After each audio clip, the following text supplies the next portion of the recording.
So we are here with Kip Andersen, documentary filmmaker and director of two documentaries, What the Health and Cowspiracy. Thanks for being here with Thank us you in for having me. Asuncion, the beautiful It's beautiful. city of Paraguay, capital.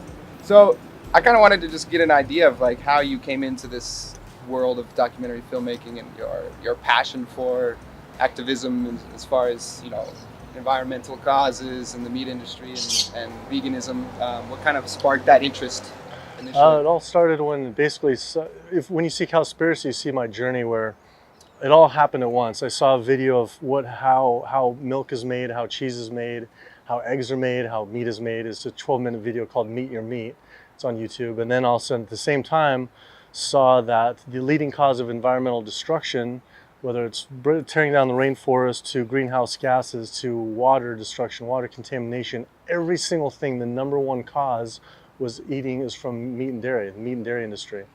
The number one cause, and the big thing that really motivated me, no one was talking about it.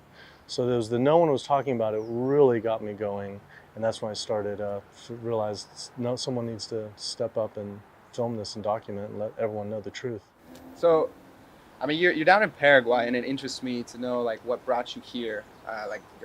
If you can talk a little bit about your current projects or what exactly it is that brought you down here. Well, I was reading Cowspiracy and found out about the leading cause of the Amazon and rainforest destruction. Up to 80 to 90% of all destruction of the rainforest is from tearing down the forest for soy to feed to cattle or for cattle grazing. A year ago, about the Chaco forest is being destroyed at a faster rate than any single forest in the entire planet, and I had no idea because I thought it was slowing down. Yet I find out 30 soccer fields a day is being destroyed. 30 soccer fields a day in the Chaco. Wow. And that's just unbelievable. And to find out to know about the wisdom and all the communities and the indigenous people from there. So I was really wanted to come down here to see for myself and to see what we can do. And we've been working on, in collaboration with her and a few others, on working on a documentary and documenting what's happening to the Chaco forest. Yeah.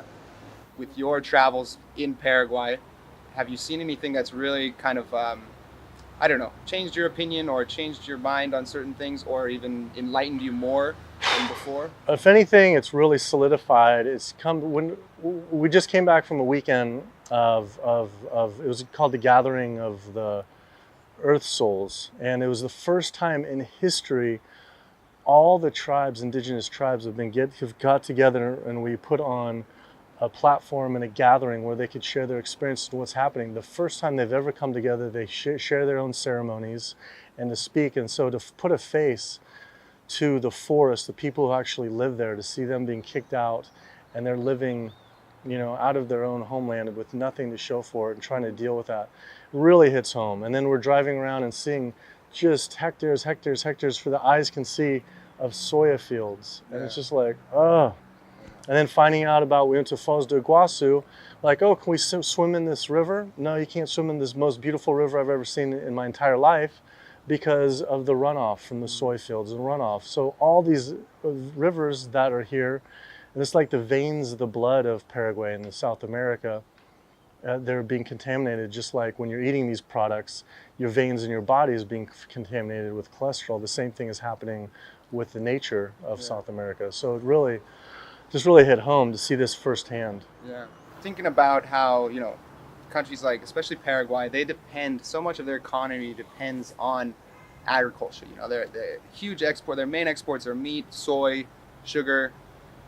For this change in culture and norms within society to happen, how would a country that's so dependent on agriculture to sustain their economy, how could they change? How could they replace that with something new, or how could they continue to be sustainable as an economy? What's happening in the United States is a good question because my family comes from farming, from animal agriculture. So from Idaho, actually, is my father's from there. And so I have a lot of empathy for these farmers. It's not their fault. It's what it is. It's a demand effect. So we need to start getting the truth out what's happening. We have to take action 3 times a day to stop eating meat, stop eating dairy. It's killing yourself, it's killing the planet. And then what's starting to happen in the US is you have these farms, whether it's dairy or meat, they're not making hardly any money, and it's completely unsustainable. They're starting to now transfer over to organic vegetable and fruit farms. And you have the perfect climate here to do organic, because you have the rain, you have the climate for it, to do these organic vegetables, exotic fruits, on and on and on. And the farmers in America who are starting to do this transfer, they're actually making a lot more money.